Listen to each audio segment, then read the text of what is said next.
And welcome to WRPB Studios. I'm Wayne, and we live in Florida, and it's really interesting because we were just talking about how so many people have back issues and what you can do for them. And you guys have been with me a long time, know that I had a lung illness, and there are ways to work around these things to get you feeling better and to live better. With me is Dr. Cindy from Serendipity Therapeutic Massage. Did I get it right? Yes. I usually try to get it out in the beginning so I don't screw it up, but that's just me. All right, why did you get into this?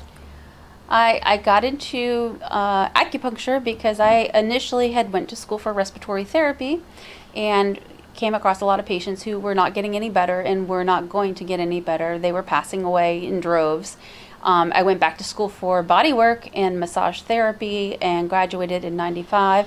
And then many years later, after having a practice doing body work for a long time, I went back to school for acupuncture because it was one more tool to add to my toolbox to help my patients. So there's herbal medicines that can help people with their pain, with their lung problems. Acupuncture addresses nutrition, exercise, all the body problems and pains and aches, in addition to mental aspects of things that people don't even realize are going on behind the scenes. If you've been chronically sick for a long period of time, you actually get depressed and drained of your energy. Without a doubt. And that is a horrible thing. It's very hard to pull yourself out of a funk when you don't really have anything to look forward to. I totally agree. I have a philosophy that our bodies were meant to heal themselves. Sometimes we need a kickstart. Mm-hmm. So that's always been my philosophy. So when I get sick and I have to go to a doctor or a hospital, I'm not there for a lifetime commitment to this doctor or the hospital. Okay? I'm there to get my body in balance so that it can do the things that a body is supposed to do. Mm-hmm. Am I off by a lot there? No, your body has tons of healing mechanisms. There's a million different things that you can do. The biggest thing for anybody with any kind of problem going on is to do something. To sit back and relax and say, well, this is just my lot in life, is really not a good thing for anybody with anything going on with their system. If your body's in balance, it's going to do better at healing and repairing. Even people who have had years and years and years of nerve damage where nothing happened, say they woke up one day and had Bell's palsy and one side of their face didn't work. They went to the doctor, they got antibiotics, they got steroids, but they never recovered the use of the side of their face. Then years later, something else happens to them. Oh, guess what? It happened again. Now it's the other side of my face. Well, that's really unusual. Usually it doesn't happen on the other side of your face again. But I have actually seen cases where patients have not had the use of their face for 10 years, got a reoccurrence of a Bell's palsy on the opposite side, and got treated and they got their function back to both sides of their face. Wow. My mom had Bell's palsy. Oh my God, I was probably 17 or 18 when she got it. Wow. She didn't realize what happened. Mm-hmm. And back in Brooklyn, I guess we drove with the window open, and the doctor said it was probably something from the that. wind. The nerve is very close to the surface, and that's the problem. A lot of times it's the nerve being so close to the surface, and the wind, the cold weather will affect it. And people get it for lots of different reasons, but a lot of times people will say the wind. And in Chinese medicine, they actually say the wind is the leader of all evils. It brings in all these things. So usually when people get sick, they'll feel at the back of their neck. Their skin will get tight. They'll notice it. And in Western medicine, we say go to the store, get yourself some NyQuil or whatever else. But there's much more effective treatments for it. And you lead me into when I went to a doctor and he did 105 panels of blood work and a test called an ANS test. Uh-huh. And then he sat me down and read my report, and I thought that the worst thing I had was going to be a prostate issue. Mm-hmm. Well, he read me all these things. I'm not producing vitamin D, I'm not this, I'm not that, I'm not this, I'm not that, I'm not this. This can all affect your healing. He gets me to prostate. He says, the only good thing I tell you is your prostate is in good condition. And you thought that was the thing that was going to be the problem. Yeah, I was like, and then he said to me, Wayne, here's the story. and he's integrative medicine. Mm-hmm. This is life. Mm-hmm. Okay, this is the beginning, this is the event, meaning a heart attack. Mm-hmm. He said, you're here. 10 weeks later, I had a heart attack. You're on the verge. Yes. Mm-hmm. Interesting, because I guess integrative medicine is a combination of Eastern and Western medicine? Chinese medicine looks at the body as a whole package, Mm-hmm. and it addresses physical issues, it addresses mental health issues, it addresses nutrition issues, it involves the whole body.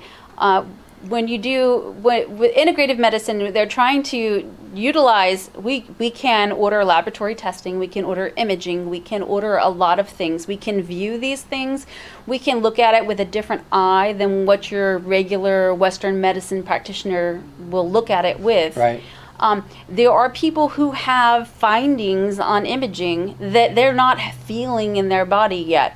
There are people who have long family histories of issues that can be avoided by changes in lifestyle and doing different things themselves than their previous family members had done. So when you hear these doom and gloom things, or they read you your laboratory things, or they say your x-ray showed you had all these things going down and you actually haven't felt horrible yet, Right. that's a time to take action, try to do something to prevent it so that you don't have those problems going on. If you look at the reports and you go, oh my goodness, well, I already got all these things wrong, I'll forget about it, I'm just going to give up, that's not going to benefit you in the long run. And I've seen things happen with people with treatments where they've had 30, 40 years of chronic pain, and they just chalk it up to, I'm getting older, it's old age, it's just going to happen, my doctor said so. And then they've come into my office like as a last resort. I can't deal with this anymore. I don't know what else I can do. Is there anything that might help me? And they're amazed that an hour and a half later, they leave the office, not just with an evaluation and a goal, but with a better feeling body. Well, here's my thing. Because you're the expert, okay? And she's here because she is the expert. She's, Hometown News gave you an award. Reader's Choice Award Reader's for Choice- acupuncture. But over and above that, here's my question. Because, not that I don't care about you guys, but I'm a northerner. So for me, meat and potatoes, no vegetables. So, are there things herb-wise that I can do to fill up the void of me not having my vegetables? You're going to dismay a lot of people. Chinese medicine believes in going to the kitchen first. Okay. So nutrition is first. Now, if you rebel in the nutrition department, there are herbal supplements that you can use to try to get around some of that. Uh-huh. But those really are used to boost you. They're not really supposed to be a substitution. Okay, so basically you have your Brussels sprouts. Oh my Lord. And you have your Brussels sprouts. And Well, then, there's a lot of people who make really nice products that include greens and leafy greens and vegetables and things like that you can get that don't taste nasty. That are beneficial to your body. And so if you find that choking down green beans or whatever is going to be, beans. you can do green beans are good. See that not all vegetables are Brussels offending. sprouts, See, asparagus, broccoli, cauliflower, they're like, and a lot of my people, the ones that who just absolutely cannot tolerate making that dietary change, they will find themselves a supplement. I have a couple people who have particular brands and companies that they work with that they like. I don't influence their choices. Right.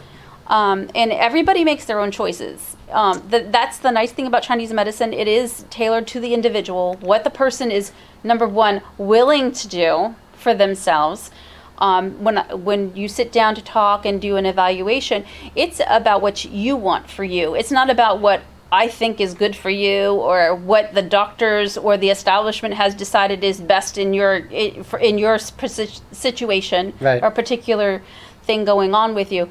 It's your goals. And people are much more successful when they're the one making the goals and they're the one driving the bus. right. There are more than one way to get to a place. You can go down US 1 and get to the store this way, or you could go the side roads and get to the store. It's all up to you how you get to the store. Nobody's going to direct you how to get there. I'm the bad one because, again, I come from up north, meat and potatoes. The philosophy was if it wasn't fried, it wasn't worth eating. Okay. So but that's a northern thing. Okay, a lot of gravy. A lot of people would say southern thing too. Yes, though. probably a southern thing So- too. But what he told me, he said, Wayne, you can avoid this by, and he wanted me to come do IV therapy. There's a big push for IV vitamins and nutrition right now. And he was one of the pioneers of IV therapy. And he's 74 now, I think. Or something. He looks like he's my age. That's awesome. Okay. And, but it was too far for me to go twice a week, and you have to break up the day, so I have to go down To the place. South. Yeah, it was too much. And then he said, you should be on, right now, you should be on an all-plant diet. So... Did he follow Dean Ornish? Because one of the practitioners I have used no to work with, Dean Ornish is a big proponent of more vegetarian type food and occasionally having meat.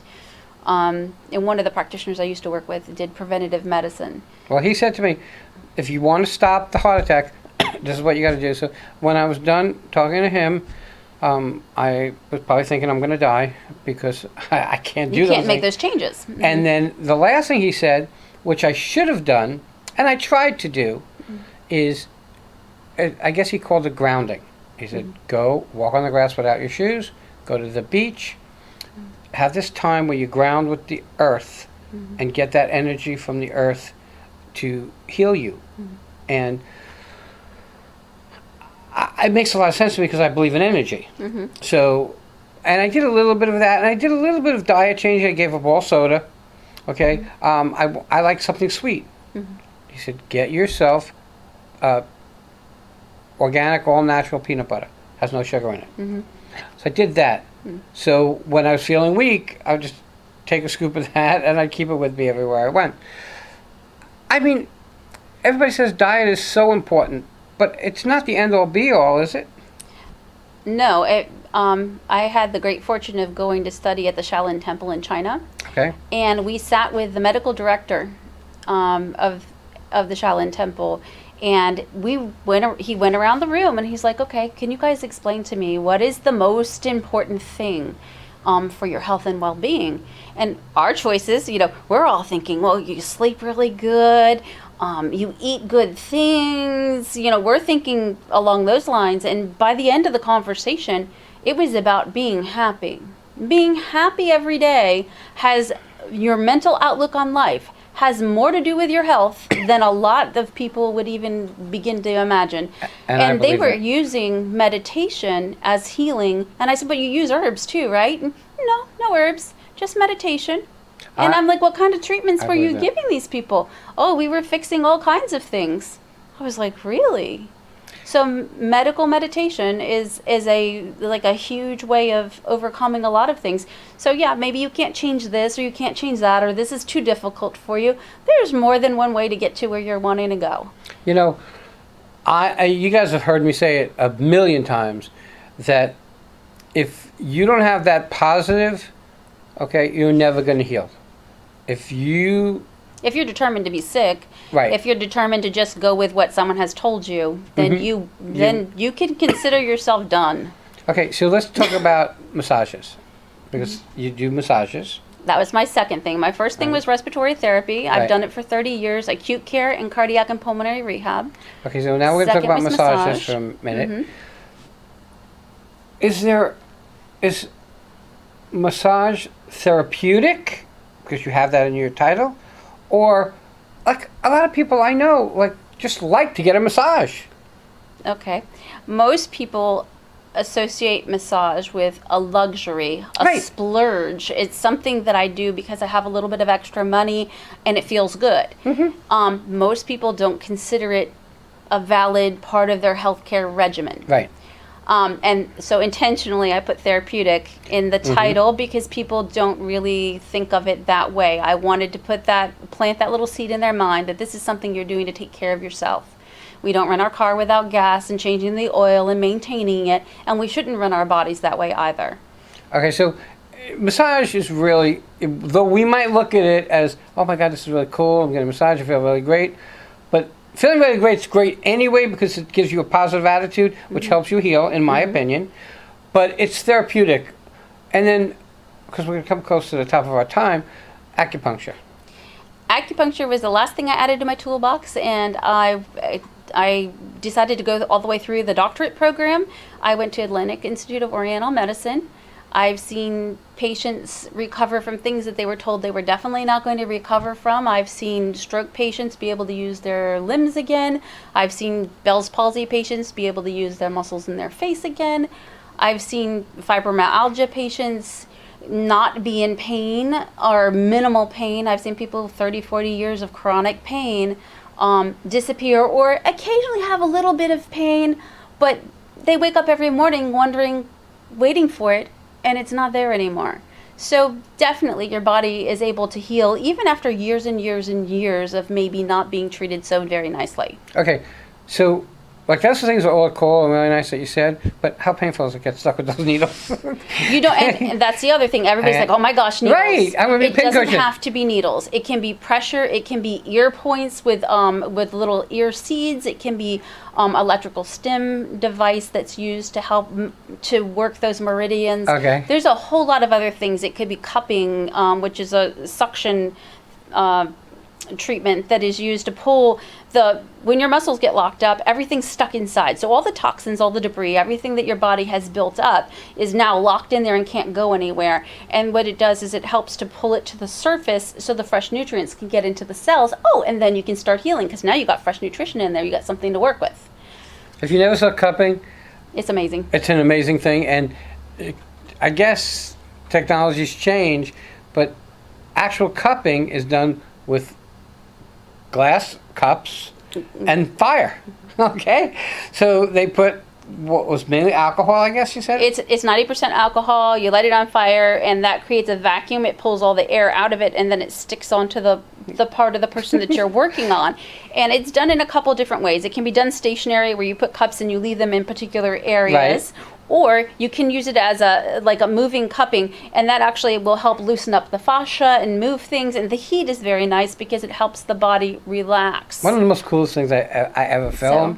That was really kind of cool to watch someone take this fire thing and boom, and then the fire goes out, which means it's trying to find air. It pulls everything in, and then all of a sudden you got polka dots on. Yeah, and then you look like a ladybug for a while. Yeah, but it really helpful. very, very helpful, especially for pain. It was really popular. They saw Michael Phelps with these cupping marks on him when he was doing his Olympic swimming, and everybody's like, "What are these? What are these cupping things? What is this? What is these circles on this guy?" And they started talking about cupping, and everybody's like, "Oh, I want to know about cupping now." It was a big craze. Okay, I have to ask you this: how do people find you? You have a website? I have a website, Serendipity Acupuncture and Massage.com. Okay. And you have a phone number? Office I have phone? an office phone, 772-521-3638, and my practice is located at 800 Virginia Avenue, Suite 57 in Fort Pierce.